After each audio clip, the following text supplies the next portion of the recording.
కాంగ్రెస్ నాయకులు. నిజంగా ఇవాళ ఆ అంగుష్ట మాత్రుడు అనే పదానికి అనే మాటకి అర్హుడెవడని ఉన్నాడంటే రేవంత్ రెడ్డికి మించిన వాడు ఎవడు లేడు. కుక్కమూతి పిందెలు అని కాంగ్రెస్ నాయకులను తారక రామారావు గారు అనేది ఖచ్చితంగా వారికి తగిన మాట అది. ఎందుకంటే ఒక్కసారి ఆలోచిస్తే నదీ జలాలు అని చెప్పి నిన్న చర్చ పెట్టారు. అసలు ఈ ముఖ్యమంత్రి గారికి బేసిన్లు తెలియదు, బేసిక్స్ అంతకంటే తెలియదు. దేవాదుల ఏ బేసిన్లో ఉంది అని అడిగే వ్యక్తి ఇరిగేషన్ మీద మాట్లాడుతూ అంటాడు.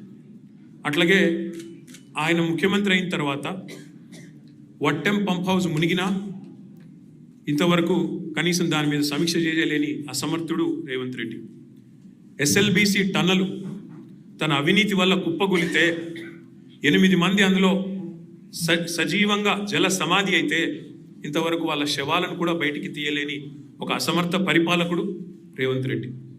సుంకిశాల రిటైనింగ్ వాళ్ళు పేక మేడలాగా కుప్పకూలితే ఏ సంస్థనైతే నిర్మాణం చేస్తోందో ఆ సంస్థను బ్లాక్ లిస్ట్ చేయాలి అని నీ డిపార్ట్మెంట్ స్వయంగా సిఫారసు చేసినా దాన్ని అమలు చేయలేని అర్భకుడు రేవంత్ రెడ్డి.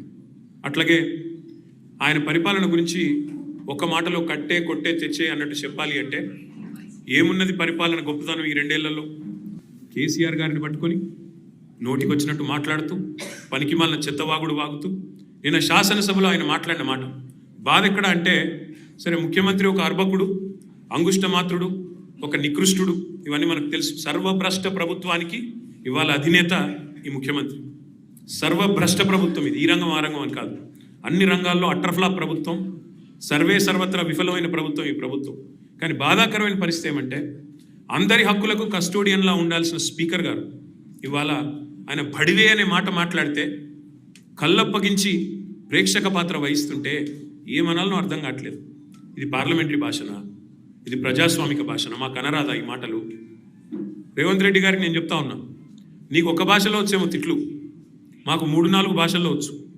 తిట్టాలనుకుంటే మీ తాత జేజమ్మలు దిమ్మె తిరిగేలాగా తిట్టే శక్తి మాకుంది. కానీ ఇంత నికృష్టంగా, ఇంత అల్పంగా, ఇంత దారుణంగా మీరు ఏదైతే వ్యవహారం చేస్తున్నారో ఇది ఎందుకు చేస్తున్నారో మాకు తెలుసు.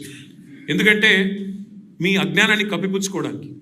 నీకు ఐఐటికి IIITకి అంతరం తెలియదు, ఐఐటికి IIITకి అంతరమే తెలియదు. నీకు బచావత్కు బ్రజేష్ కుమార్ ట్రిబ్యునల్కు తేడా తెలియదు. నీకు అసలు కృష్ణా బేసిన్ ఏందో గోదావరి బేసిన్ ఏందో తెలియదు. నీకు అసలు తెలంగాణకి ఏం కావాలో తెలియదు. నీకు తెలిసిందల్లా ఒక్కటే, దోచుకోవడం దాచుకోవడం తప్ప నీకు తెలిసింది ఏమీ లేదు. ఒక అజ్ఞానివి, ఒక ఉష్ట్రపక్షివి. నువ్వు ఏమనుకుంటున్నావు? నిన్న చెప్తున్నాడు ఆయన తెలంగాణ కోసం అంటే ఈ మహానుభావుడు ప్రాణాలు ఇస్తాడు. నువ్వు తీసిన ప్రాణాలు చాలు. ఇప్పటికే 836 మంది రైతులను పొట్టన పెట్టుకున్నాడు రేవంత్ రెడ్డి వచ్చిన తర్వాత. 100 మంది పైచిలకు ఆటో డ్రైవర్లను పొట్ట పెట్టుకున్నాడు. 100 మంది పైచిలకు గురుకులాల్లో పిల్లలను పొట్టన పెట్టుకున్నాడు. 48 మంది నేతన్నలను ఉసురు పోసుకున్నావు. ఇప్పటికే నువ్వు తీసిన ప్రాణాలు చాలు. నువ్వు ఆనాడు తెలంగాణ వాదుల మీదకి, తెలంగాణ బిడ్డల మీదకి తుపాకీ తీసుకొని పోయి తెలంగాణ ఉద్యమాన్ని అవమానించింది ఎవరు మర్చిపోలేదు. ఇవాళ ఏదో పేమెంట్ కోటాలో అదృష్టం బాగుండి అడ్డిమారి గుడ్డి దెబ్బలో ముఖ్యమంత్రి అయినావు రేవంత్ రెడ్డి. నీ వాగుడు, నీ అల్పబుద్ధి ప్రపంచం మొత్తం చూస్తూ ఉంది. ఒకటి మాత్రం వాస్తవం, నీలాంటి వ్యక్తుల వికృతమైన మాటలతో కేసీఆర్ గారి స్థాయిని మీరు తగ్గించలేరు. మీరు ఎవరేమనుకున్నా సరే, నీ కాంగ్రెస్ పార్టీ నాయకత్వం ఏమనుకున్నా సరే నువ్వు తగ్గించలేవు. ఇవాళ నదీ జలాల్లో తెలంగాణకు అన్యాయం జరిగింది దశాబ్దాల కంటే నిన్న ముఖ్యమంత్రి గారు ఒక మాట చెప్పారు, మాట్లాడుతూ అన్యాపదేశంగా చెప్పినాడు. అప్పుడెప్పుడో నిజాం బాగు చేసిపోతే ఆ తర్వాత వచ్చిన వాళ్ళందరూ నాశనం చేసినారన్నాడు. తర్వాత వచ్చింది ఎవరు? 65 ఏళ్ళు కాంగ్రెస్, 17 ఏళ్ళు నీ పాత బాసు చంద్రబాబు నాయుడు నాయకత్వంలో నడిచిన టీడీపీ ప్రభుత్వమే కదా.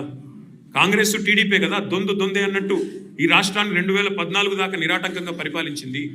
మరి నిన్న మీరు ఏ నిందారోపణలు అయితే చేశారో ఖచ్చితంగా దాని బాధ్యత, దాని యొక్క ద్రోహం ఏదైతే జరిగిందో తెలంగాణకు, దానికి పరిపూర్ణమైన బాధ్యత కాంగ్రెస్ పార్టీ వహించాలని చెబుతూ